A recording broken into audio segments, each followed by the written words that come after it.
धन्यवाद। डॉक्टर वंदना गुप्ता, आप प्लीज शुरू कर सकते हैं। Thank you. Okay sir. Good evening ma'am and sir. आज मैं डॉक्टर सीएम बोगर सर की एक बहुत अच्छी रिपोर्टरी है times of remedies and moon phases, उसके बारे में बताऊंगी कि कैसे जो हमारे टाइम टेबल होता है 1 AM 2 AM या आवर्स होते हैं या हमारा कोई सीजन होता है, वो कैसे अफेक्ट करता है रेमेडी को और उसके अकॉर्डिंग हम पेशेंट को कैसे रेमेडी देते हैं।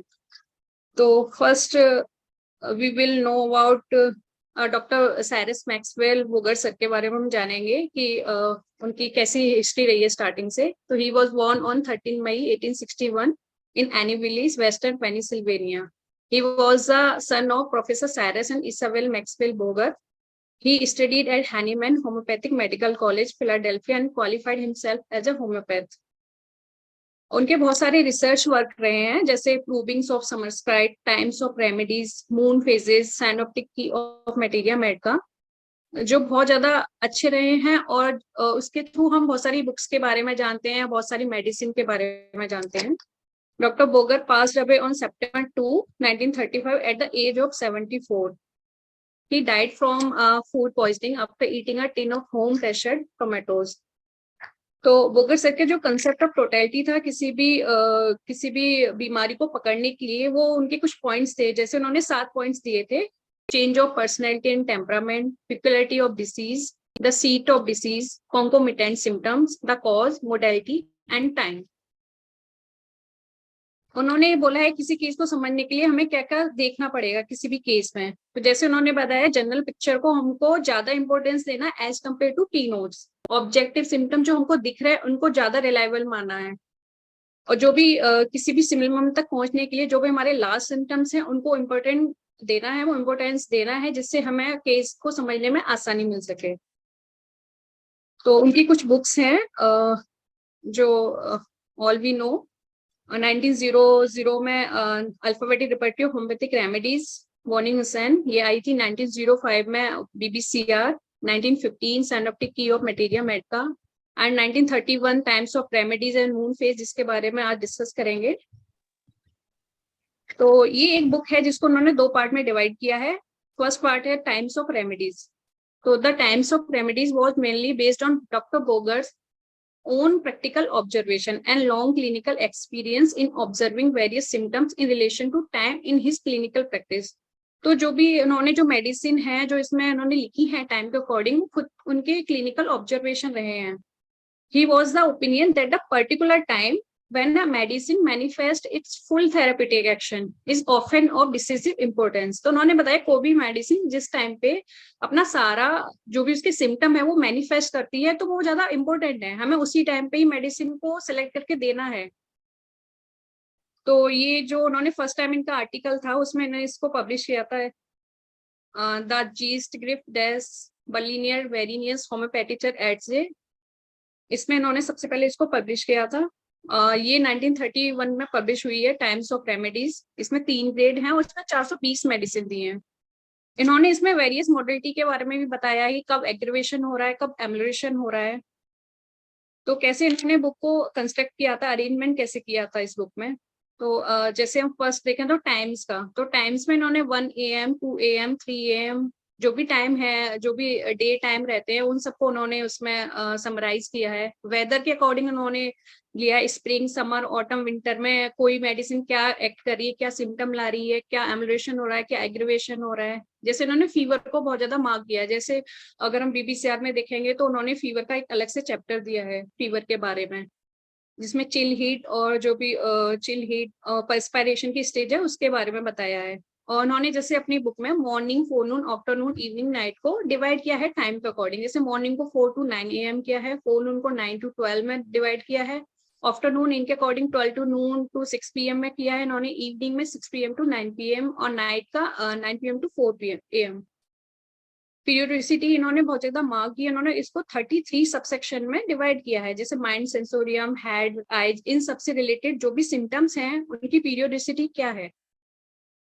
अब जैसे हम स्टार्ट करेंगे टाइम्स में, 1 AM में उन्होंने बताया है कि कौन कौन सी मेडिसिन है जो एक्ट करती हैं जिनके ज्यादातर सिम्टम्स आते हैं। तो कार्बोबेज, मैग्न्यूट, पल्स जो 1 AM में है, 11 AM पे नेट्रम्यूट, जैसे मोस्टली हम लोग जानते हैं एलेंस की नोट में भी दिया है। 4 PM to 2 AM arsenic lycopodium act करती है। 2 AM to 4 AM kali carb है। जैसे एक सिम्टम दिया है एलेंस की नोट में, asthma relieved when sitting up और बेंडिंग फॉरवर्ड और by rocking verge from 2 to 4 AM। Spring season का इन्होंने बोला है, इन जनरल उन्होंने एक्फोनाइट, एंटीमटाड ये सारी मेडिसिन दी हैं। कोराइजा एग्रवेट हो रहा है स्प्रिंग सीजन में, उसमें एलियम सीपा है। अगर कफ एग्रवेट हो रहा है तो वेल्ट्रम एल्बम है। किसी को डायरिया हो रहा है स्प्रिंग सीजन में, लेकेसिस है। किसी को स्प्रिंग सीजन में टूथेक है तो उसके लिए पल्सिटिला इन्होंने मेंशन की है। जैसे समर में इन्होंने दिया है कफ, अगर किसी को आ रहा आर्स आयोड है। किसी को हर्पीज के इरप्शन एवरी विंटर रिटर्न हो रहे हैं, वो सोराइनम है। स्किन अफेक्शन किसी को आ रहा है, काली म्यूर है। ऐसे इन्होंने ऑटम में अस्थमा का, जैसे ऑटम में अगर किसी को अस्थमा आ रहा है तो चाइना है, अगर विंटर में किसी को आ रहा है तो वो कार्बोबेज है। ऐसे अब फीवर का इन्होंने बहुत अच्छे से इसमें जनरलाइज किया है। मॉर्निंग में किसी को फीवर आ रहा है वो है, 4 AM में किसी को फीवर आ रहा है, एपिस हम उसके बारे में सोच सकते हैं पेशेंट के। 8 AM पे कोई फीवर ला रहा है तो उसको थूजा हम दे सकते हैं। अब जैसे किसी फीवर में जो स्टेज होती है चिल वाली, उसमें अगर मॉर्निंग में किसी को चिल वाली कंडीशन आ रही है, नेक्स्ट वोमिका है, 1 AM 2 AM 4 AM, ऐसे इन्होंने सारी मेडिसिन को इसमें डिस्क्राइब किया है। अब हीट किसी को आ रही है मॉर्निंग टाइम पे, एपिस है, कैलकेरिया कार्ब है। 3 AM पे आ रही है, थूजा है।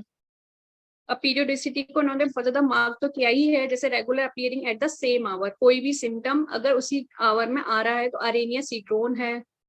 एवरी सेकेंड डे में है तो कैलकेरिया कार्ब चाइना है। स्पाज्म और twitching daily at the same hour, या किसी को स्पाज्म और ट्विचिंग हो रही है और उसी घंटे पे हो रही है, जैसे आज हुई 2 बजे, कल भी 2 बजे हो रही है, तो इग्नेशिया हम उसमें दे सकते हैं। माइंड के कुछ सिम्टम दिए हैं इन्होंने, फॉरगेटफुलनेस ऑफ शॉर्ट ड्यूरेशन, नक्स मॉस्काटा, मतलब ये रिपीट हो रहा है, पीरियोडिसिटी के साथ है। रेस्टलेसनेस एवरी थर्ड डे, किसी भी पेशेंट को, जो पेशेंट आया है उसको रेस्टलेसनेस है, वो इस तरह के सिम्टम बता रहा है कि एवरी थर्ड डे में हो रहा है, तो हम एनाकार्डियम सोच सकते हैं। अब सेंसोरियम में इन्होंने वर्टाइगो रूब्रिक दिया है। ब्रेकफास्ट के टाइम पे अगर किसी को वर्टाइगो है, before alumina, during silicea, after calcarea carb. ऐसे ही इन्होंने हेडेक के बारे में बताया है कि हेडेक किसी को एट अ सेम आवर हो रहा है, cedron, kali bi, every other day china phosphorus, every 7th day iris versicolor lac defloratum. ऐसे ही बहुत सारे रूब्रिक्स हैं, मैंने इसमें कुछ ही लिए हैं। Headache every morning hepar, 4 AM पे है मेलिलोटस, 8 AM पे है थूजा। जैसे एक सिम्टम है begins in the morning, increase until noon, then gradually decreases, इसमें हम नेट्रम और फॉस्फोरस सल्फर के बारे में सोच सकते हैं। और नोज ब्लीड का बोला है 9 AM पे किसी को हो रही है तो काली बाई, एवरी 7th डे पे हो रही है तो सल्फर। ऐसे ही वॉमिटिंग कफ ड्यूरिंग में है सीपिया, एवरी एट 6 PM पे है सल्फर।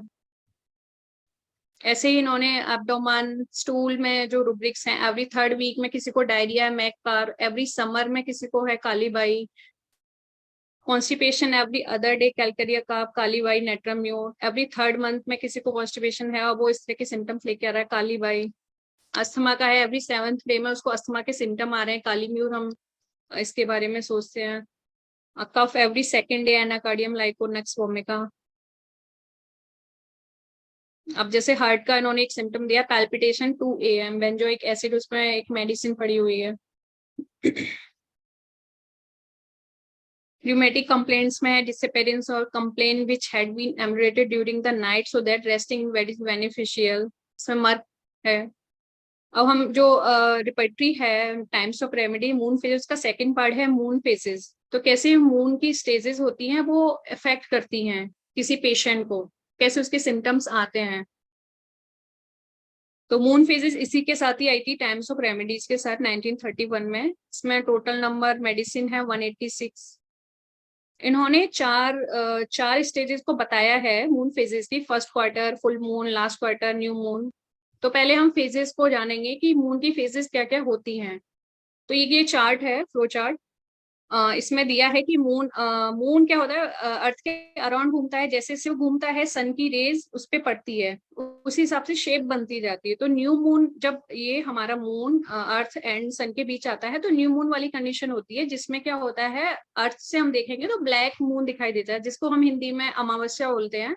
फिर धीरे धीरे करके ये ऊपर जाता है, जो अर्थ के ऊपर आ जाता है उसको फर्स्ट क्वार्टर बोलते हैं, अर्थ के नीचे होता है उसको लास्ट क्वार्टर बोलते हैं। अब जब एक कंडीशन ये आती है जब अर्थ मून एंड सन के बीच में होता है, तो उस टाइम पे फुल मून होता है जिसको हम पूर्णिमा बोलते हैं। तो इन कंडीशन में पेशेंट की दिक्कतें चेंज होती हैं, वो अफेक्ट होते हैं, और इस टाइम पे हम मेडिसिन भी देते हैं अकॉर्डिंग टू बोगर सर, तो वो अच्छा एक्ट करती है।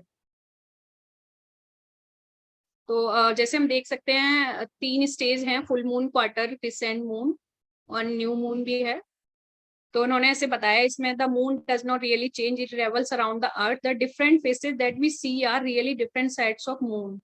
तो न्यू मून कब होता है? When the moon is in the between the sun and earth, we can not see the moon, this part of the moon is in the shade. तो क्या होता है, जब मून हमारे अर्थ एंड सन के बीच में रहता है तो हमें मून दे नहीं दिखाई देता, उसकी शेड दिखाई देती है, जिसको हम न्यू मून बोलते हैं। क्रिसेंट मून होता है when the moon is the between the new moon and the half moon, जैसे मैंने पीछे इसमें दिखाया था कि वो अबव एंड डाउनवर्ड में होता है। तो यहाँ पे फर्स्ट क्वार्टर होता है, क्रिसेंट इसके फर्स्ट क्वार्टर और न्यू मून के बीच में होता है, तो क्रिसेंट होता है, जो अर्ध चंद्राकार वाली शेप आती है। देन क्वार्टर मून जब अबव एंड डाउन में होता है, above and below the earth, we can only see the half of the lit area of the moon, तो हम हाफ मून ही देखते हैं, इसको क्वार्टर मून बोलते हैं। ये सारी स्टेजेस हैं। फुल मून हो गया जब हमें पूरा मून दिखाई देगा, जो हमारे सन है उसकी लाइट डायरेक्ट पड़ती है, हमें फुल मून दिखाई देती है, इसको हम पूर्णिमा बोलते हैं हिंदी में। तो इन्होंने क्या किया था सर ने, बोगर सर ने, जो भी स्टेजेस थी, जो भी हमारे पास पेशेंट आता था तो उससे वो पूछते थे कि आपकी दिक्कतें कब बढ़ रही हैं। जैसे पेशेंट बताता था कि मेरी दिक्कतें सेकंड वीक में बढ़ रही हैं, तो वो कैलेंडर में जाके देखते थे उस टाइम पे कौन सी स्टेज चल रही है मून की, उसके अकॉर्डिंग ये दवा देते थे। तो उन्होंने जो खुद के जो उन्होंने ये नंबर दिए हैं, खुद की ही जितने बार मेडिसिन दिए हैं, कितने बार इंप्रूवमेंट हुआ है, वो नंबर है। जैसे एकोनाइट का इन्होंने दिया है कि फर्स्ट क्वार्टर में इन्होंने दी थी तो बहुत ज्यादा अच्छा इंप्रूवमेंट हुआ, न्यू मून में बिल्कुल भी इंप्रूवमेंट नहीं हुआ, फुल मून में 3 बार उनको इंप्रूवमेंट मिला है, लास्ट क्वार्टर में बिल्कुल भी इंप्रूवमेंट नहीं मिला है। ऐसे ही उन्होंने बहुत सारे मेडिसिन के बारे में बताया, एक लॉन्ग चार्ट बना हुआ है बुक में जिसमें उन्होंने सारी मेडिसिन के बारे में बताया है। तो ये है, whenever a patient reported with striking relief in the symptom, the time was marked in the phase of the moon। अगर पेशेंट बता रहा है कि इस टाइम पे मेरी दिक्कतें आराम हो रही हैं, इस टाइम पे या फिर मेरी दिक्कतें बढ़ रही हैं, तो उसको मार्क कर लेना है। तो this table is a strong confirmatory symptom evaluator in the final decision as the remedy to be chosen. हमने कोई मेडिसिन ले ली है, उसमें हम देखेंगे कि ये इस टाइम पे कौन से टाइम पे ज्यादा एक्ट कर रही है किसी भी पेशेंट में। पेशेंट की दिक्कत अगर फर्स्ट क्वार्टर में बढ़ रही है, फुल मून में बढ़ रही है, तो उस टाइम पे हम पेशेंट को देंगे ये वाली मेडिसिन, जो भी उनके चार्ट में दी है टेबल में, तो वो बहुत अच्छा काम करेगी। तो सर ने जैसे अपने वर्ड्स में ये बोला था कि when a new patient comes to you, you ask him when are you worst. Well, I was worst in the middle of the last week. Patient bolta, is that about when you are usually worst? Yes, about that time. Open your calendar and see what stage of moon was in. Then look down your list of remedies and see which remedies are most prominent at that time. He further says, I am glad to say it's showing good and exclusive result in quite a large number of remedies. तो ये Bogar sir के खुद की clinical observation है जो उन्होंने moon phases के according किए हैं, किसी और ने नहीं किए हैं, लेकिन बोगर सर ने इसको बहुत अच्छे से डिजाइन किया है बुक में। जैसे मैंने जनवरी की डेट ली थी थोड़ा समझने के लिए कि न्यू मून कब है। न्यू मून 2 जनवरी को था, फर्स्ट क्वार्टर उसके बाद 9 को हुआ, फुल मून 17 को हुआ, लास्ट क्वार्टर 25 को हुआ। और कुछ पॉइंट्स मैंने एलेंस की नोट से दिए थे, जो मून के बारे में दिए थे, वो मैं कभी पढ़ती नहीं थी, लेकिन मैंने जब से इस पे आर्टिकल बनाया तो मैंने देखा कि कितना ज्यादा बेनिफिशियल है। जैसे आयोडम का उन्होंने बोला, act best in quarter when given after full moon. जब फुल मून है या फुल मून के बाद वेनिंग वाला कंडीशन आ रहा है, उस टाइम पे अगर हम क्वार्टर के केस में देंगे तो बहुत अच्छा काम करेगी आयोडम। जैसे सल्फर के बारे में बोला है कि मीनोरेजिया है किसी को, जब से उसका लास्ट मिसकैरेज हुआ था तब से उसको मीनोरेजिया है, तो एक single dose at new moon पे हम इसको देंगे तो बहुत अच्छा काम करेगी। ऐसे ही एन्यूरिसिस के बारे में बोला है, क्यूपरमेट के बारे में भी, एपिलेप्सी है किसी को तो हम न्यू मून के बारे में, न्यू मून के टाइम पे उसको देंगे तो अच्छा काम करेगी। एलुमिना है सॉरी, एलुमिना में बताया है कि एग्रीवेशन किसी को न्यू एंड फुल मून में होता है, तो उस टाइम पे मेडिसिन को देंगे तो वो अच्छा काम करेगी। कुछ मैंने रुब्रिक्स लिए थे सिंथेसिस रिपर्टरी से, जिसमें किसी को माइंड में रुब्रिक दिया था, सेंटिमेंटल मूड हो जाता है मून लाइट में, तो उसमें एंटी क्रूड इग्नेशिया वनीला ये मेडिसिन पड़ी हुई थी। Vision, loss of vision, moon light में किसी को कम दिख रहा है तो उसमें बेलाडोना के बारे में सोच सकते हैं। ईयर पेन है फुल मून में, तो साइलेशिया है मेडिसिन। किसी को कन्वर्जन आ रहे हैं फुल मून में तो कैलकेरियोकार्ब नेट्रोम्यून ये मेडिसिन है। और न्यू मून की स्टेज में अगर उसको कन्वर्जन आ रहे हैं व्यूफो कॉस्टिकम प्यूप्रमेट। बीबीसीआर से कुछ लिए गए हैं रुब्रिक्स। माइंड डल स्टूपिफाइड, अगर फुल मून में हो रहा है तो सल्फर एक अच्छी मेडिसिन है। अगर मून लाइट, जनरली उन्होंने बोला मून लाइट में ही उसको डल और स्टूपिफाइड वाली फीलिंग आती है तो एंटीम क्रूड है। किसी को कफ आ रहा है फुल मून में तो सवाडिल्ला है। अगर न्यू मून है उसमें कफ है तो सवाडिल्ला साइलेशिया है। तो जो मेरा व्यू है बस ये है कि एक नया एंगल है, अलग है। मतलब सब एक नॉर्मली हम कैंट सर या बुगर सर या बोर्निंगसन सर के अकॉर्डिंग जाते हैं, तो एक नया एंगल है मेडिसिन को प्रिस्क्राइब करने का। हम एज अ रेफरेंस भी यूज कर सकते हैं कि सारे सिम्टम्स मिल गए हैं, लास्ट में हमें वो बता रहा है इस टाइम पे मेरी कंडीशन बर्ज हो रही है, तो हम उसके अकॉर्डिंग दवा को उस टाइम पे दे सकते हैं। टाइम सेविंग है। अगर कोई इम्प्रूवमेंट नहीं हो रहा है किसी क्रॉनिक में तो हम हो सकता है एक बार ये ट्राई कर लें कि इस ड्यूरेशन पे हम इसको ये वाली दवा दे दें। और थेरापेटिक प्रिस्क्राइबिंग में भी हम इसको यूज कर सकते हैं एज अ थेरापेटिक। बस, thank you sir, thank you all of you, thank you Nutan ma'am. Thank you doctor Vandana Gupta, का प्रेजेंटेशन काफी अच्छा था, क्वाइट शॉर्ट ऑल्सो। हमारे पास अभी बचे हैं 20-25 मिनट और। तो अगर कोई और इसके बारे में कोई जानकारी है और कुछ कहना चाहते हैं इस सेम टॉपिक के बारे में तो प्लीज आप अभी डिस्कस कर सकते हैं। और डॉक्टर वंदना, अगर आप अपना प्रेजेंटेशन बंद कर देंगे तो अच्छा होगा, हम सबसे फिर देख पाएंगे सबको। Okay sir. Thank you. तो कोई कुछ कहना चाहेगा इसके बारे में, इस सेम टॉपिक के बारे में? डॉक्टर संदीप। हाँ जी सर, हाँ जी सानी सर। वंदना गुप्ता जी का बड़ा अच्छा प्रेजेंटेशन था, और लेकिन थोड़ा सा छोटा था, हम लोग के पास में काफी समय है डिस्कशन करने के लिए। सर नमस्कार सर, डॉक्टर नूतन शर्मा स्पीकिंग सर। हाँ, मैंने अभी आपको देखा, मैंने देखा ही नहीं था। मैं अभी आपको देख रहा हूँ जी, जी सर। मैडम बहुत अच्छा लगा, आप कोऑपरेट कर रही हैं इस प्रोग्राम को बढ़ाने के लिए, आप अपने भी बोल रही हैं और वंदना गुप्ता जी को लाई हैं। एक काम खाली मैडम पहले कीजिएगा, हम लोग आपका ना पोस्टर बना सके ना वंदना जी का पोस्टर बना पाए, क्योंकि आप बहुत लेट जो सबमिशन होता है ना तो बन नहीं पाता है। अगर एक दिन पहले कंफर्म कर देंगे तो बहुत अच्छा रहेगा। मैं इसलिए बोलने के लिए एक अच्छा जानकारी हम लोगों को मिला मून फेजेस के विषय में। इस संदर्भ में मैं थोड़ा सा बताना चाहूंगा what is the impact of moon, है ना। हम लोग के शरीर पे इसका बहुत अच्छा साइकोलॉजी में इसका दिया हुआ है डिटेल्स में, जिसमें वंदना जी बता रही थी कि डिफरेंट फेजेज के वैक्सिंग है, वैनिंग है, तो उसमें भी कई एक फेज आ जाते हैं जो कि बहुत इम्पोर्टेंट होता है हम लोगों को समझने के लिए। और जो डॉक्टर बोगर ने जो जितना दिया है, डॉक्टर बोगर का किताब को हम लोग अप्रिशिएट इसलिए करते हैं क्योंकि उन्होंने हम लोगों का ध्यान को इधर आकर्षित किया टाइम्स के ऊपर में, और times modalities including the moon phases modality. तो इस संदर्भ में आप बॉर्निगेसेंस की चर्चा करना भी बहुत अच्छा रहेगा, क्योंकि बॉर्निगेसेंस ने अपने कैरेक्टरिस्टिक वैल्यू में कहा था quomodo and quando. Yes sir. हाँ, कोमेंडो एंड कुनेंडो। तो ये जो कुनेंडो जो पार्ट है that is related to the time, है ना। तो टाइम से उन्होंने बड़ा अच्छा मैसेज दिया था कि कुनेंडो जो है सो टाइम, और एक हम लोगों का बॉडी जो है कॉन्स्टिट्यूशन जो बना हुआ है, तो दो तरह के क्लॉक, 2 या 3 तरह के क्लॉक होते हैं।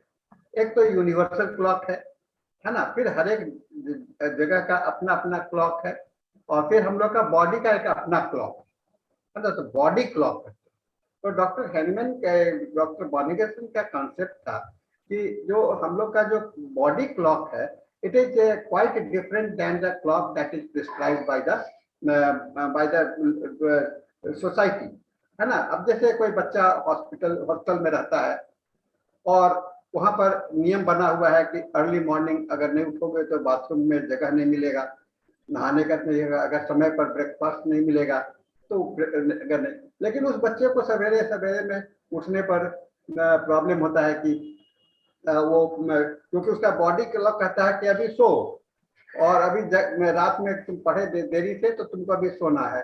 फिर उसका लैट्रिन के लिए जो अर्जिंग होता है तो थोड़ा सा किसी को बहुत अर्ली हो जाता है, किसी को बहुत लेट होता है। तो इंडिविजुअल बॉडी क्लॉक के आधार पर डॉक्टर बॉनिगसन ने कहा था हुआ है। तो उसी तरह से आप देखते होंगे कि मून के भी होते हैं, मून के भी, और खास करके इसका मून टाइड्स आपने सुना होगा, जो समुद्र के किनारे में रहने वाले लोग इसको बहुत अच्छा एक्सपीरियंस करते हैं। जिस दिन पूर्णिमा होता है, अमावस्या होता है, तो उस दिन बहुत बहुत ज्वार भाटा उस समय में आता है। तो ये इम्पैक्ट ऑफ द इन्वायरमेंट है ना, इसमें कॉस्मिक इम्पैक्ट भी आता है और फिर आपका इन्वायरमेंट इम्पैक्ट भी आता है। तो इसी को दृष्टिकोण से बॉनिगसन ने इसको किया था, और बोगर साहब ने जो उसमें प्रयास किया वो बॉनिगसन के इसी आइडिया को लेके चला था, लेकिन बहुत डिटेल्स में नहीं जा पाए क्योंकि साइकोलॉजी का बहुत उस समय में लिमिटेशन था। लेकिन जब आज के परिप्रेक्ष्य में आप साइकोलॉजी के आधार पर आप देखेंगे तो आप पाइएगा कि ये जो हम लोग इस पर और भी रिसर्च कर सकते हैं। अब रडार ओपस में आइएगा, ये सिंथेसिस रिपर्टरी में, तो उसमें हम लोग ये क्या देखते हैं कि मून से रिलेटेड और जो रूब्रिक्स हैं, from mind to the generality, mind से शुरू होता है, हेड में भी है, हर एक चैप्टर में आपको मून दिखलाई पड़ेगा, हर एक चैप्टर में। मैंने इकट्ठा करने का कोशिश किया था बहुत सारा, और कुछ उसमें से कुछ ही कर पाया हूँ, लेकिन मून से रिलेटेड जो है तो from mind to the body, तो दैट मीन्स कि मून का जो इम्पैक्ट है माइंड पर अलग है, और उसमें डिफरेंट मेडिसिन है ना, डिफरेंट मेडिसिन का है उनका आता है। तो बॉनिगसन के कॉन्सेप्ट, बोगर के कॉन्सेप्ट, और अभी जो लेटेस्ट कॉन्सेप्ट आपका सिंथेसिस रिपर्टरी का है, तो उस प्रोस्पेक्ट्स में हम लोगों को अपडेट होने का जरूरत है। वंदना जी से मैं रिक्वेस्ट करूंगा कि उन्होंने एक अच्छा काम किया है, बहुत अच्छा काम किया है, इसको थोड़ा सा अगर आप अभी टीचिंग में है क्या वंदना जी? यस सर, मैं एमडी कर रही हूँ। अच्छा, बहुत अच्छा। अभी फाइनल। आपका ये डिसर्टेशन का टॉपिक क्या है? सर नॉक्टर्नल एन्यूरिसिस मैंने लिया है, बेड वेटिंग। हाँ, नॉक्टर्नल एन्यूरिसिस, इस पर तो बहुत चर्चा हो चुका है, बहुत सारे थीसिस डिसर्टेशन से बने हैं, मैं भी कई एक में गाइड रहा इसमें। लेकिन वंदना जी इस पर एक वर्क कीजिए आप, है ना, एमडी में है तो थोड़ा सा एक प्रोजेक्ट के वर्क में, हम लोग तो अपने कॉलेज में, जीडी कॉलेज में बच्चों लोगों से प्रोजेक्ट दे देते हैं, तो इसको आप स्पेशल प्रोजेक्ट में, आपका इंटरेस्ट बहुत बढ़ेगा, इसमें आपके लिए बहुत अच्छा प्रयास होगा।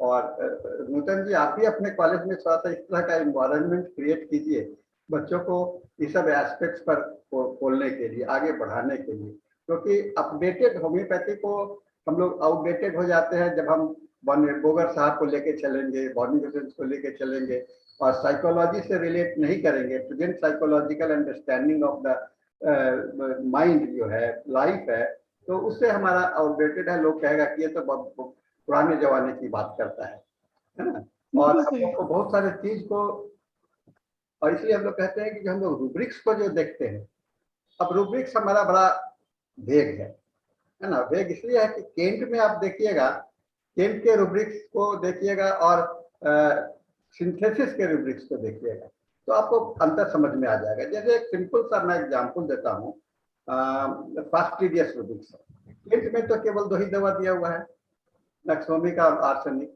लेकिन सिंथेसिस में आइए तो आर्सेनिक, इसमें कितनी दवाइयां हैं, करीब करीब मोर देन 60-70, एग्जैक्ट गिनती तो मुझे मालूम नहीं है, लेकिन 60-70 से तो है। अब देखिए कहाँ आर्सेनिक है और कहाँ नक्सोमिका है, 2 बात हुआ ना। अब यहाँ पर सिंथेसिस में जो फेड्रिक स्वाइन ने दिया है, उसमें सल्फर को भी डाल दिया है, मेडोरिनम को भी डाल दिया है ना। तो सल्फर का कंपैरिजन आप फास्टिडियस में आर्सेनिक से कैसे करते हैं? तो डेफिनेटली रडार में जो लिया गया या जो सिंथेसिस में लिया गया, तो इन्होंने रूब्रिक्स के मीनिंग को, जो प्रेजेंट मीनिंग है उसको डाला है ना। लोग कहते हैं कि वो ठीक नहीं है, मैं कह रहा हूँ कि ठीक नहीं, आप रूब्रिक्स के मीनिंग को अगर आप केंट के कॉन्सेप्ट में देखेंगे तो केंट के कॉन्सेप्ट में देखेंगे तो वह दूसरा दिखलाई पड़ेगा, लेकिन फ्रेडरिक स्वान्स के कॉन्सेप्ट में देखेंगे तो दिख रहा है, क्योंकि फ्रेडरिक स्वान्स ने फास्टिडियस का मीनिंग क्या लिया?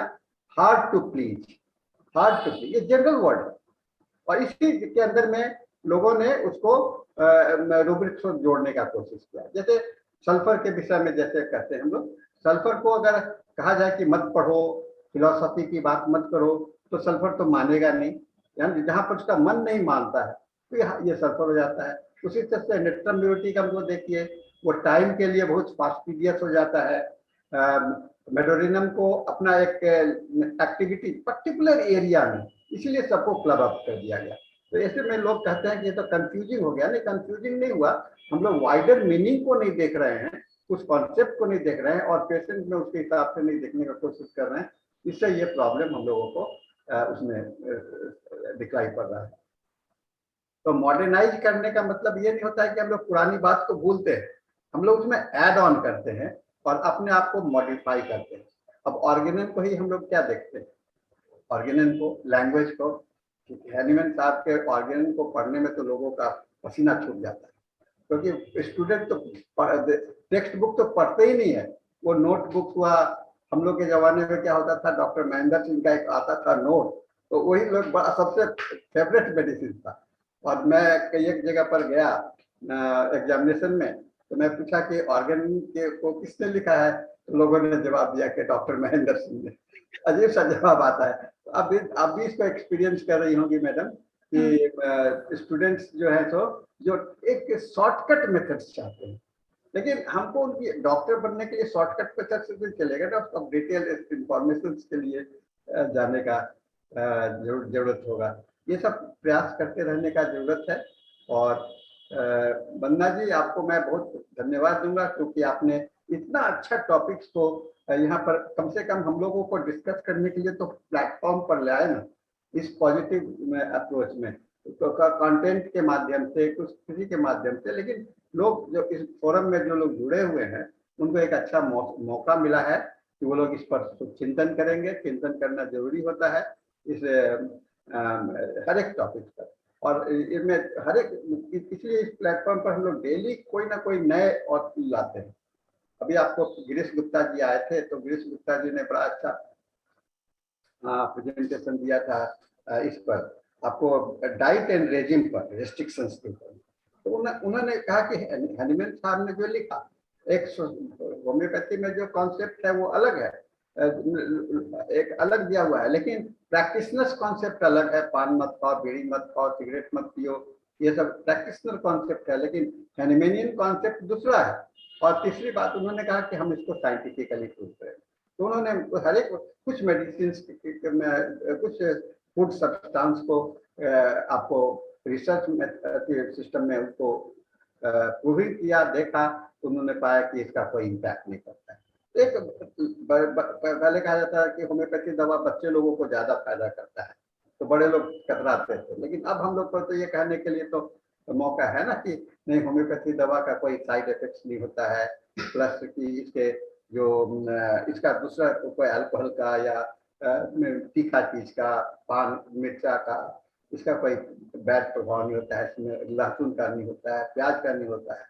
मैं तो अपने क्लिनिक में सभी पेशेंट को, एस्थमेटिक पेशेंट को जहाँ कोलेस्ट्रॉल थिनिंग करना है, तो मैं कहता हूँ 2 तो लहसुन कच्चा खाया करो, है ना। अपनी दवाइयाँ तो देते हैं, लेकिन लहसुन भी खाने से थोड़ा सा कोलेस्ट्रॉल थिनिंग होता है। ये सब चीज को थोड़ा सा प्रूव हो चुका है। लहसुन खाना रात को या सुबह उठ के खाली पेट, तो ये प्रूव हो चुका है कि कोलेस्ट्रॉल कम करता है। मैं अपना एग्जांपल देता हूँ मैडम। मेरे को सांस बहुत फूलता था, मैं अपना भी दवाई किया, डॉक्टर बोला कि नहीं, ये तो आपको हमेशा रिकरेंट होता रहेगा। आज से 6 साल पहले, 6 या 8 साल पहले की बात है। इतना होता था कि नेबुलाइज करना पड़ता था, ये सब होता था। तो मुझे किसी ने कहा कि आप कच्चा लहसुन खाओ, ठीक हो जाओ। मैं खाना शुरू किया और आज 6 साल 7 साल हो गया, उस तरह का अटैक मुझे नहीं आया है। मैं रेगुलर इसको आदत बना दिया। इससे एक और फायदा भी होता है कि मेरा डाइजेशन प्रोसेस भी कुछ बेटर रहता है। एंटी इन्फ्लेमेटरी भी है ना सर ये? जी लहसुन एंटी इन्फ्लेमेटरी भी है, हाँ, तो कोलेस्ट्रॉल हो, इन्फ्लेमेशन हो, उसमें बहुत अच्छा रोल प्ले करता है। थोड़ा बहुत जो आपको हो गया एलर्जीज या रूम टेम्परेचर चेंज करने से, वो सब हट गया। तो बिल्कुल सही कह रही है कि वंदना सर मेरे अंडर काम कर रही हैं ये। और वंदना, आप बिल्कुल सही कहा कि जब पेशेंट अगर आते हैं तो वो टाइम टाइम नहीं बताते हैं कि मुझे कब तकलीफ हो रही है। आप क्या पूछोगे उससे, ये मेरा क्वेश्चन है कि वो, अब गरीब पेशेंट आया, वो टाइम तो बताएगा नहीं, घड़ी देखेगा नहीं, तो क्या देखेंगे आप, बताइए तो वंदना। मैम अगर जैसे पेशेंट आता है तो टाइम के अकॉर्डिंग रहता है, जैसे वो बताएगा मॉर्निंग में उसको हो रहा है, एकदम सुबह हो रहा है, शाम हो रहा है, दोपहर हो रहा है, तो ऐसा वो कहीं ना कहीं बताएगा अपनी चीजों में, या सीजन के हिसाब से बताएगा कि गर्मियों में उसको दिक्कत हो रही है या ठंडी में हो रही है, बरसात में हो रही है। तो उसके अकॉर्डिंग ही हम मेडिसिन को देख लेंगे, टाइम मॉडलिटी में चले जाएंगे, जो बोगर सर का है, टाइम्स ऑफ मॉडलिटी, टाइम्स हाँ, ऑफ रेमेडीज। तो एक पूरे उसके दिन का अकॉर्डिंग। एक जो पूरे दिन का एक चक्कर होता है कि सुबह उठते ही तबीयत खराब हो गई, ये नेक्स्ट जी। ओमेगा का बहुत अच्छा सिम्टम है। अब जैसे हम्म, पेशेंट कहता है कि सुबह उठते ही बुखार आ गया, एपिस, हम, मैं क्लिनिकल बात कर रही हूँ, क्लिनिक हाँ। मैं तो, मेरे सामने सानी सर बैठे हैं, बहुत छोटी सी बात कर रही हूँ जो मैंने खुद एक्सपीरियंस की है। इसी तरह पेशेंट कहता है कि दिन में 3 बजे करीब मुझे बुखार आया और हमारे पास यस मैम। शाम को क्लिनिक में आ गया, तो वो हम्म। बेलाडोना का केस बन जाता है ना, उसे हाँ। बेलाडोना दे दें। इसी तरह शाम में अकोनाइट चालू हो जाती है, रात में आर्सेनिक चालू हो जाती है। Yes ma'am. तो ये हमारे कुछ सर्टेन मेडिसिन हैं जो फिक्स हैं, जो बोगार बोनिंगहॉउसन कहीं कैंट में भी है, इनके लिटरेचर में भी है। तो ये क्लिनिकली हमें देखना चाहिए। और सानी सर, मैं आपसे मिल चुकी हूँ, आपको आपको याद नहीं है, 2-3 बार हमारी मुलाकात हो चुकी है। अच्छा तो हुआ। आप, जी, लखनऊ में आए थे आप। हाँ, और लखनऊ तो, अनिरुद्ध अनिरुद्ध वर्मा सर, हाँ हाँ, अ, मैं देख रहा हूँ, जी, जी जी जी। तो तब हमारी हाँ मुलाकात हुई थी। हाँ हाँ। तो आप अभी नेहरू कॉलेज में है ना? National college, national national medical college, हाँ कॉलेज। हाँ जी। जी सर। जी। मैं मुझे संदीप जी ने बताया था कि आप कॉलेज में है, तो मैं बोला कि लखनऊ में तो एक ही कॉलेज है, नेशनल कॉलेज है, तो वहीं जी पे सर। जरूर होंगी जी। जी सर। हाँ, बहुत मतलब अच्छा है। सेशन बहुत जल्दी खत्म हो गया हमारा सेशन। नहीं, अभी अभी लोग को इनवाइट करते हैं ना। सभी ऑडियंस से मैं रिक्वेस्ट करूंगा कि आपको इस विषय पर कोई और अपना अनुभव हो तो शेयर कीजिए, अपना अनुभव शेयर कीजिए। और कोई ऐड करना, कोई सवाल करना चाहते हैं तो अभी आज बहुत अच्छा दिन है कि मैडम जी भी हैं, आपके प्रेजेंटर जो है वंदना गुप्ता जी भी हैं, मैं भी हूँ, तो हम लोग इसका समाधान करने का कोशिश करेंगे। तो any questions from the audience? Audience अगर कुछ सवाल करना चाहते हैं, बेधड़क कीजिए। मैं बार बार सबको कहता हूँ कि आप आज जिस दिन मौका मिले तो उस दिन बहुत जम के सवाल करना चाहिए।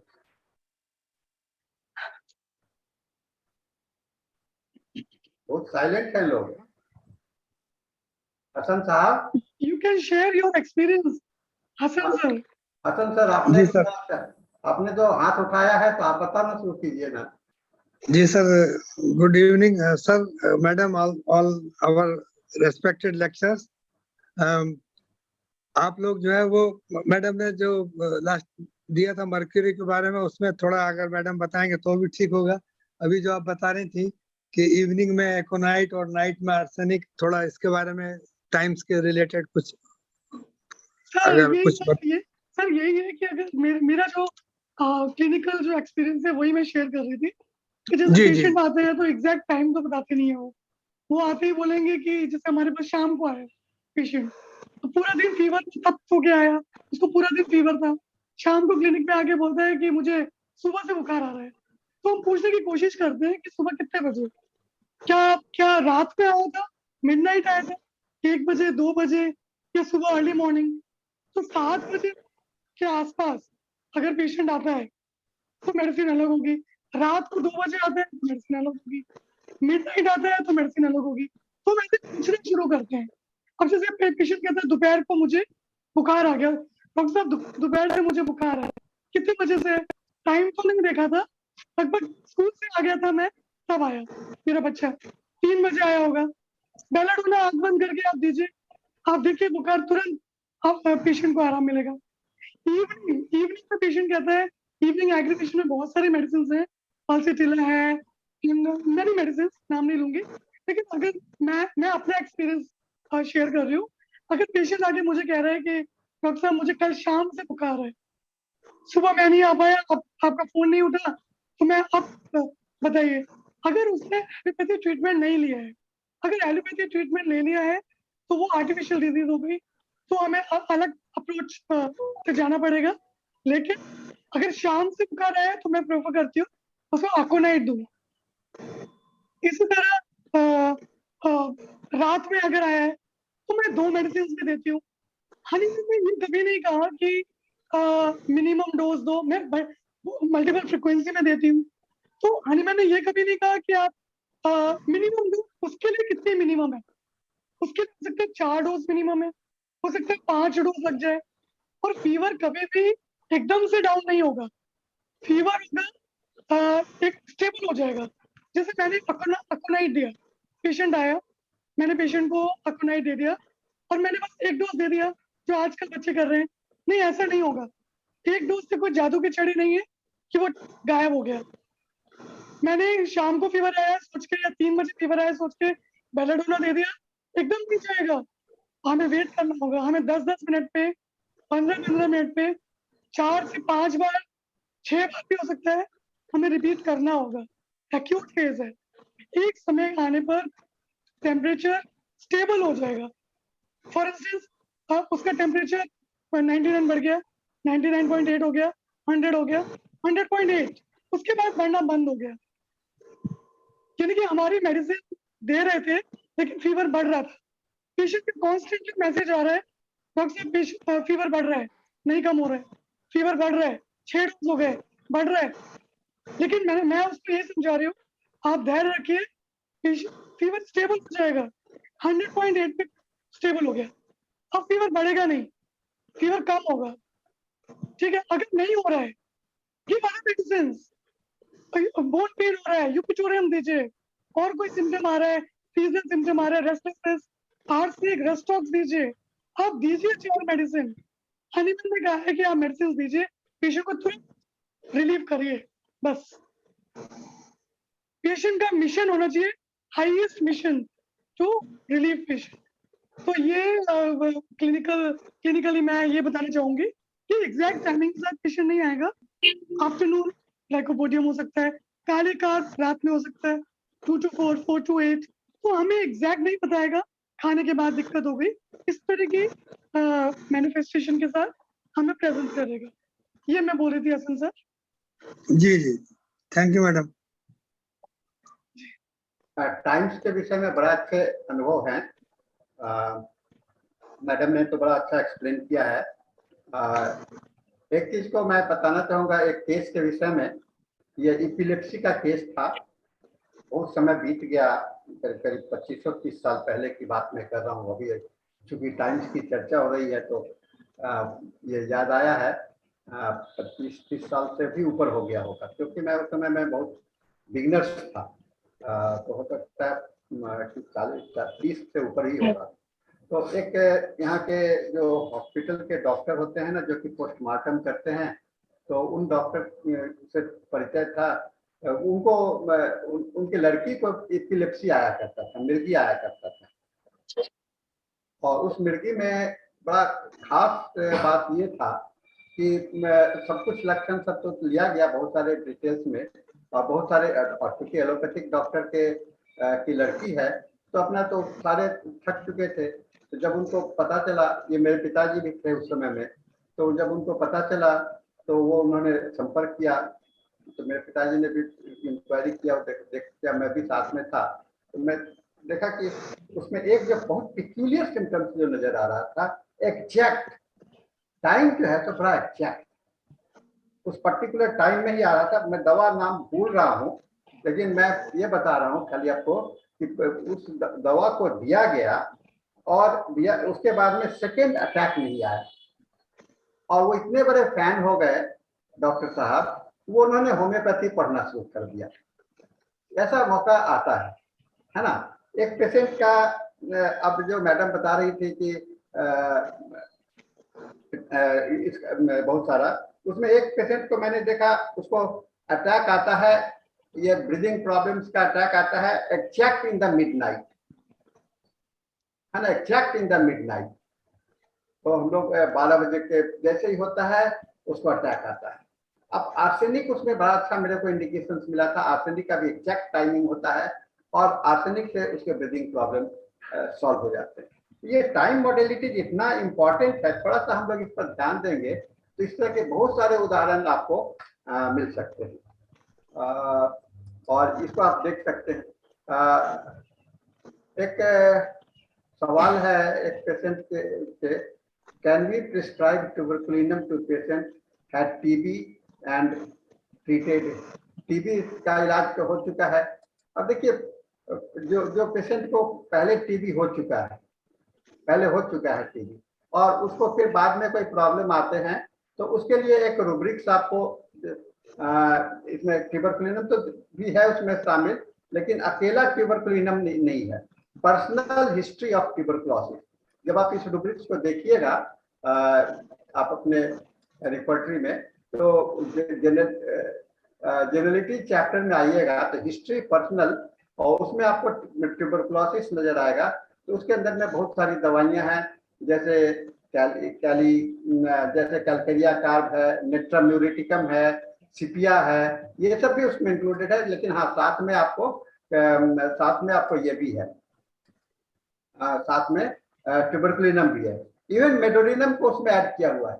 तो टोटलिटी का कॉन्सेप्ट भी ध्यान में रखना पड़ेगा, क्योंकि एक बात जो डॉक्टर हेनीमैन के या बॉनिकसंस की मैं तो रिपोर्टरी भी पढ़ाता रहा हूँ, तो उसमें एक जो कॉन्सेप्ट बहुत इंपॉर्टेंट है, a patient is never represented by a single symptom however peculiar it may be. माने कितना भी पिक्यूलियर लक्षण हो, तो उसके साथ में अगर वह टोटलिटी से मैच नहीं कर रहा है तो वह काम नहीं करता है, नहीं कर सकता है। क्योंकि मैं भी अपने अनुभव में देखा हूँ, कोई रूब्रिक्स ऐसे भी है जो कि बहुत जिसमें एक ही दवा है ना, एक ही दवा दी गई है।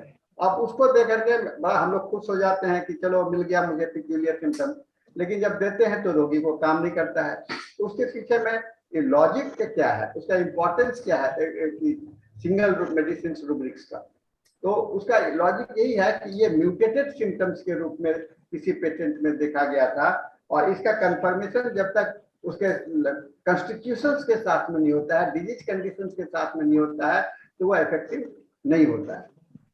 इस चीज को ध्यान में हम लोगों को रखना चाहिए। और ये बहुत अच्छा है, जिसने भी पूछा है ये ट्यूबरकुलिनम के लिए, उनको भी मैं धन्यवाद दूंगा कि आपने बड़ा अच्छा ये सवाल किया है। सर एक चीज और बोलना चाह रही थी मैं। Yes madam, yes madam.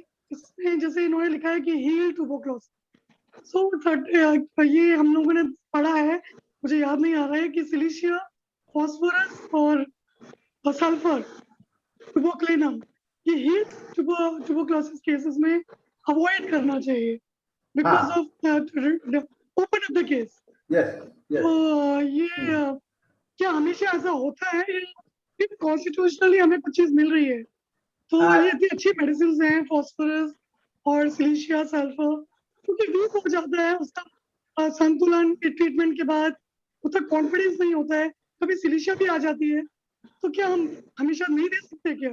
कि मैं पर्सनल आपसे पूछ रही हूँ। मैडम बहुत अच्छा आपने सवाल किया। मैं इस पर एक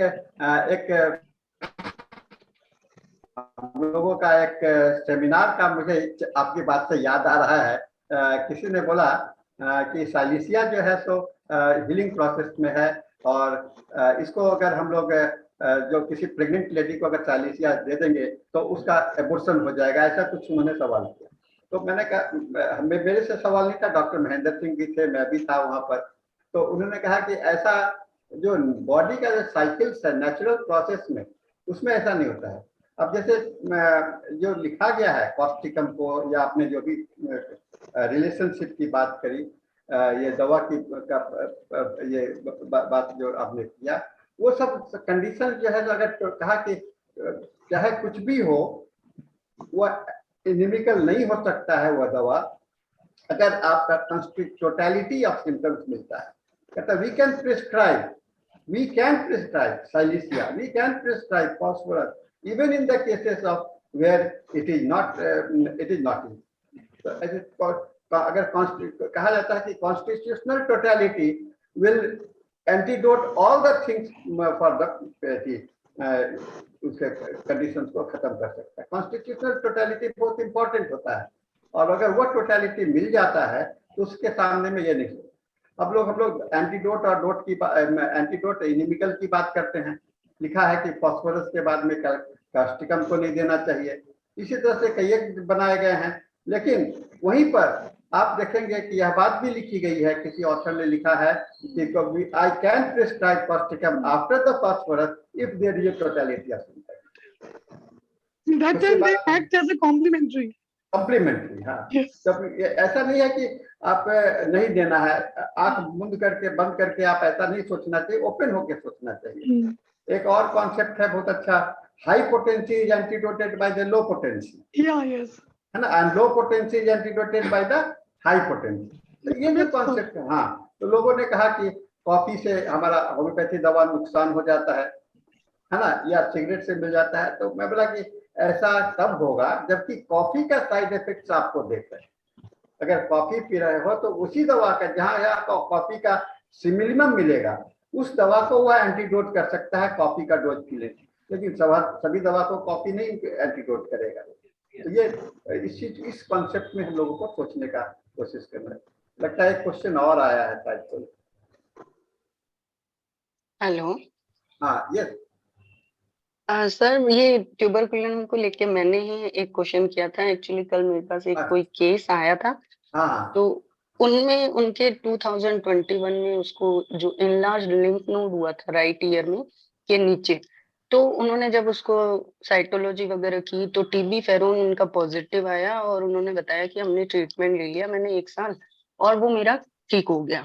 उन्होंने मुझे सारी रिपोर्ट्स वगैरह भी भेजी, साइटोलॉजी एफएनएसी सब किया, तो वो नेगेटिव है, बट रिएक्टिव लिम्फ नोड था उसके अंदर और सिस्टिक लीजन उसको बताया। बट वो अभी मेरे को ये बताया कि मेरा फिर भी मुझे वो रिलीफ नहीं है। मैंने बहुत सी अदर मतलब एलोपैथी आयुर्वेद सब ले लिया, बट अभी इतने साल से भी मुझे उस चीज का रिलीफ नहीं है। मेरा टीबी क्योर्ड है, बट अभी मुझे उसी जगह पे मतलब फील होता है कि टॉन्सिल होते हैं मेरे को, और ठंडा लेते ही मुझे दिक्कत होती है। विंटर के टाइम में दिक्कत होगी, समर और हॉट से मुझे कोई प्रॉब्लम नहीं होती। बट मेरी इस बीमारी को लेके मैं बहुत ज्यादा टेंस्ड भी हूँ, क्योंकि मुझे ऐसे फील होता है कि जैसे मेरा ईयर ब्लॉक हो गया हो या हैवी हो रहा है। साथ ही उसको उसी साइड में कभी कभी हेडेक भी फील होता है, बट उसको इलाज कुछ नहीं मिल रहा था। तो वो मेरे बहुत पुराने मेरे साथ काम किया हुआ था, तो उन्होंने मुझे कांटेक्ट किया कि भाई मैम अब आप बताओ मुझे क्या करना चाहिए। तो मेरे को बस एक डाउट ये था कि टोटलिटी मैं ले लूंगी पेशेंट की, बट जैसे क्योंकि उसकी हिस्ट्री टीबी की रही है, और कहीं ना कहीं वो टीबी वाला ही चीज चल रहा है, उसी जगह पे है, इनलार्ज वो टॉन्सिल भी है। तो मैं ये देख रही थी कि अगर मान लो मेरी ट्यूबरकुलिनम आती है टोटलिटी में और मैं उसको वही दे दूं, तो कहीं ऐसा ना हो उसकी वो टीबी वापस एक्टिवेट हो जाए, ऐसा मतलब रिएक्टिव ना हो जाए वापस। इसलिए मैंने सोचा कि एक बार आपसे इसके बारे में पूछूं कि ऐसा ना हो। बहुत अच्छा आपने क्लैरिफाई किया है। देखिए, आपने जो सोचा ट्यूबरकुलिनम, अगर ट्यूबरकुलिनम का सिमिलिमम होगा, ट्यूबरकुलिनम का आपको क्योंकि पर्सनल हिस्ट्री ऑफ ट्यूबरकुलिनम में ट्यूबरकुलोसिस में आपको करीब 19 दवाइयां हैं, जैसे एगैरिकस भी है, औरमाइड भी है, बैसिलिनम भी है, bovista, calcarea, drosera, kali car, natrum mur, nitric acid, phosphorus, हाइड्रोलक्का, सिपिया, साइलिसिया, स्पॉन्जिया, स्टैनम, थ्रेडियम, ट्यूबरकुलिनम एम, ऐसे करके है। तो इन सभी दवा को हम क्यों नहीं सोच सकते हैं? क्योंकि कॉन्स्टिट्यूशनल टोटलिटी कोई जरूरी नहीं है कि हमेशा, और जो नोसोड्स का टोटलिटी होता है वो बहुत रेयर मिलता है। नोसोड्स का टोटलिटी में कहा जाता है कि 100% मिलना बड़ा रेयर होता है। हम लोग 2-4 लक्षण के आधार पर सोचते हैं कि नोसोड देना चाहिए, लेकिन ये भी खतरनाक है, ये भी अच्छा नहीं है। Yes sir. हम लोग का एक इस पर चर्चा चल रहा था कि नोसोड को प्रिस्क्राइब करने के लिए मिनिमम कितने सिम्टम्स होने चाहिए। तो हम लोगों ने एक इस पर पूछा था कि at least it should cover the more than 50% of the symptoms, at least. Yes 50% लक्षण से अगर कवर करता है तो नोसोड वहां पर प्रिस्क्राइब करना। अदरवाइज अगर वो नहीं करता है तो हम उसके, जैसे अभी मैंने जो दवाइयों का नाम लिया, आप उस रूब्रिक्स को अपना एक ले करके आप टोटलिटी निकालिए, personal history of tuberculosis plus और भी दीजिएगा तो हो सकता है कैलकेरिया का भी आ जाए, और ये सब ससेप्टेबल टू कोल्ड भी है और आपको रिलैक्स नहीं करेगा।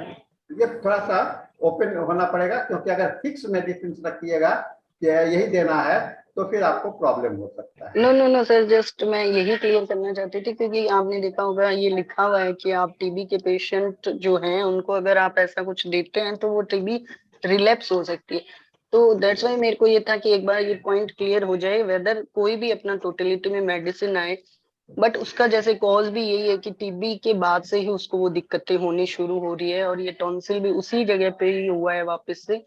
तो मेरे को ये था कि कहीं ऐसा ना हो कि हम मेडिसिन दें टोटलिटी पे और वो रिलैप्स ना हो जाए उसकी टीबी, बस वो मेरे को एक चीज। नहीं मैडम, वो रिलैप्स नहीं करेगा। अगर टोटलिटी करेक्ट होगा तो रिलैप्स नहीं करेगा, निश्चित रूप से नहीं करेगा। वो इनकम्पेटेबल होने के कंडीशन में खाली ऐसा सोचा जा सकता है, लेकिन वो भी सोचना दूर है, क्योंकि जब जो पैथोलॉजी खत्म हो चुका है उस पैथोलॉजी को उतना डीप लेवल पर जाने के लिए अलग व्यवस्था होगा। Yes okay thank you sir. Good evening sir. बोलिए दीपमाला जी। सर सेम इस तरह का एक कल मेरे पास भी एक केस आया था, ट्यूबरकुलोसिस का पेशेंट था, बट उनके क्लाविकल एरिया के पास ट्यूमर हो गया था, तो मैंने टोटलिटी बेस पे फास्फोरस मेरा आया था, तो उस अकॉर्डिंग मैं उसे प्रिस्क्राइब कर सकती हूँ? क्यों नहीं कर सकती? अगर टोटलिटी आ रहा है, और अभी तो मैं बताया ना कि आपको पर्सनल हिस्ट्री ऑफ ट्यूबरकुलोसिस में फास्फोरस भी आपका, फास्फोरस का भी स्थान है, फास्फोरस भी उसमें इस रूब्रिक्स के अंदर में टोटल सिम्टम्स कवर किया हुआ था, 7-8 सिम्टम्स मैंने लिया था। तो बहुत आपका टोटलिटी तो करीब करीब आ ही रहा है, फास्फोरस का टोटलिटी आ रहा है, तो फास्फोरस वहां पर काम कर सकता है। ठीक है, थैंक यू सर। और अभी जो मैंने स्टार्टिंग का 20-25 मिनट मैंने लेट ज्वाइन किया था, तो मुझे इसलिए पता नहीं है, बट मैं टाइम के अकॉर्डिंग मेरा एक क्वेश्चन है, पर्टिकुलर ठीक रात के टाइम में ही 12 बजे ही एग्रावेशन होता है, होल बॉडी में अर्टिकेरिया होता है, तो सर उसके लिए सल्फर प्रिस्क्राइब किया जा सकता है? मैडम ये सवाल ही गलत है। एवरी डे पर नाइट में होल बॉडी में अर्टिकेरिया होता है। नहीं मैडम, ये सवाल ही गलत इसलिए है कि आप किया जा सकता है। आपने जो सवाल करने का, आप हमारी स्टूडेंट भी है इसलिए मैं आपको बोल रहा हूँ। ये सवाल ही गलत है कि किया जा सकता है सल्फर में। Why sulphur? सबसे पहले तो ये सवाल आता है कि सल्फर क्यों? Why not other medicine? नहीं मैडम, 12 बजे रात में अगर इचिंग शुरू होता है, इचिंग में बता रही हैं, तो 12 PM जो एग्रेवेशन है उसमें कौन कौन दवाई हो सकता है? हाँ, 12 रात से मिडनाइट में जब एग्रेवेशन है तो उसके अंदर में तो बहुत दवाई होती है। नाइट, देखिए मैं बता रहा हूँ आपको, नाइट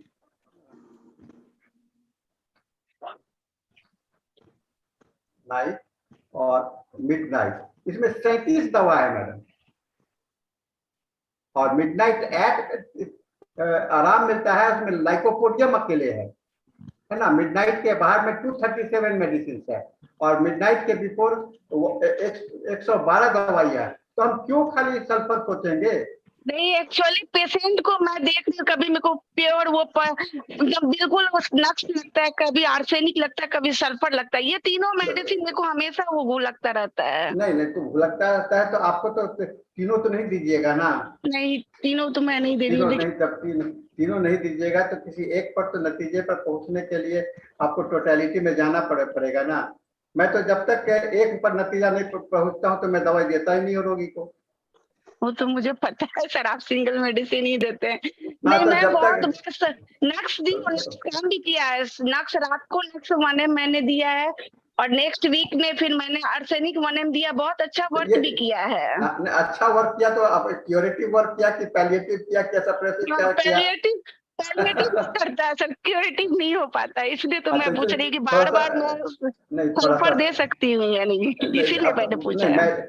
मैं देखिए, किसी ने प्रभात वैशिष्ट जी ने कहा कि आर्सेनिक है, तो देखिए बड़ा अच्छा है, दृष्टिकोण जरूरी है, दृष्टिकोण बहुत ही इम्पोर्टेंट है। और हमको लगता है कि हम लोग का समय घड़ी बता रहा है कि पूरा हो गया। संदीप जी इशारा भी कर रहे हैं। नहीं, मैं इसलिए भी आपसे पूछी ना कि बार बार मैं देख रही हूँ नाक्स आर्सेनिक वर्क कर रहा है, बट वो पैलिएटिव ही हो रहा है, तो बार बार ऐसा हो रहा है, इसलिए सल्फर। आप फिर से केस को रिपोर्ट ट्राई कीजिए, टोटलाइज कीजिए, तो आपको मिलेगा, है ना। तो हम लोग का समय चूंकि अब 1 मिनट केवल बचा हुआ है, और डॉक्टर मनोज जी ज्वाइन कर चुके हैं एज नेक्स्ट सेशन के लिए। तो इस सेशन के लिए मैं सभी को धन्यवाद देता हूं, और संदीप जी से कहता हूं कि आप वोट ऑफ थैंक्स प्रेजेंट करेंगे। धन्यवाद डॉक्टर सानी सर। डॉक्टर वंदना गुप्ता, आपका प्रेजेंटेशन बड़ा अच्छा था। एक टॉपिक जो सबको बहुत पसंद आया, सबको हम चाहेंगे कि आप अगर इसके बारे में और भी कोई रिसर्च करते हैं तो जरूर हमारे साथ कभी इस मंच में डिस्कस करना। और डॉक्टर नूतन शर्मा, हम आपके भी बड़े आभारी हैं कि आप बड़े एक्टिवली हमारे साथ इन्वॉल्व हैं और आपके द्वारा डॉक्टर्स आ रहे हैं इस मंच में। तो आप सबको धन्यवाद, और हम कल फिर से 7 बजे मिलेंगे। तब तक ले थैंक यू और गुड नाइट, और over to doctor Manoj for the English session.